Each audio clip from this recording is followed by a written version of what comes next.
আজি ২৬ সংখ্যক কাৰ্গিল বিজয় দিৱস। সমগ্ৰ দেশৰ লগতে খুমটাইতো পালন কৰা হৈছে কাৰ্গিল বিজয় দিৱস।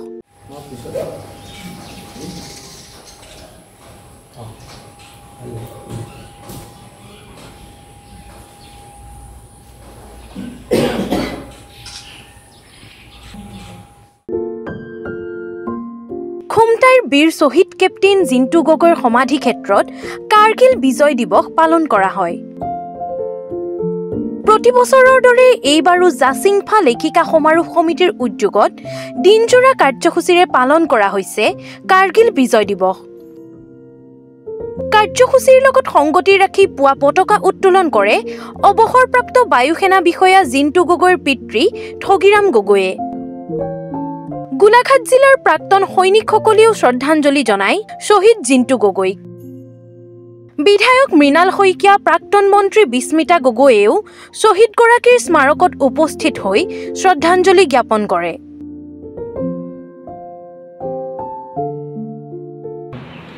আৰু এই কাৰ্গিল বিজয় দিৱসত আমি যিসকলে আমাৰ দেশ মাতৃৰ কাৰণে নিজৰ জীৱন ত্যাগ কৰি তেওঁলোকক শ্ৰদ্ধাৰে আমি স্মৰণ কৰোঁ, শ্ৰদ্ধাঞ্জলি অৰ্পণ কৰোঁ। আৰু আমাৰ গৌৰৱৰ বিষয় তথা দুখৰো বিষয় যে আমাৰ খুমটাই সমষ্টিৰ কেপ্টেইন জিন্তু গগৈ ডাঙৰীয়াই খুব কম বয়সতে দেশৰ কাৰণে প্ৰাণ আহুতি দিলে।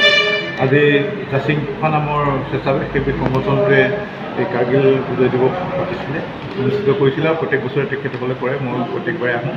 আজি সেই শ্বহীদগৰাকীৰ শ্ৰীচৰণত আমি আমাৰ প্ৰণিপাত দিওঁ।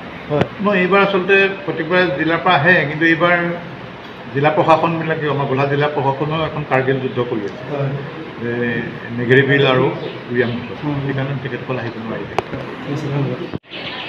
এইটো এটা বৰ গৌৰৱৰ দিন আমাৰ কাৰণে। ২৬ জুলাইটো আমি প্ৰত্যেক বছৰে মানি আহিছোঁ কাৰ্গিল বিজয় দিৱস হিচাপে।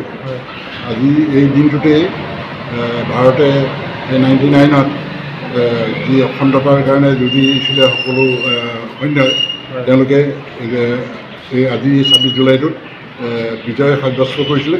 আৰু এই দিনটো সেইকাৰণে প্ৰত্যেক বছৰে কাৰ্গিল বিজয় দিৱস হিচাপে মানি আহিছোঁ।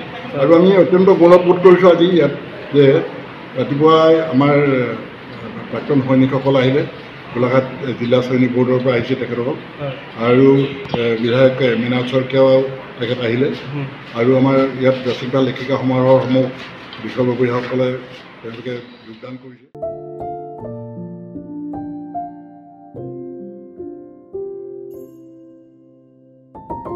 গোলাঘাটৰ পৰা ৰাজদীপ শইকীয়াৰ ৰিপৰ্ট, ডি নিউজ আৰু ডি নৰ্থ ইষ্ট।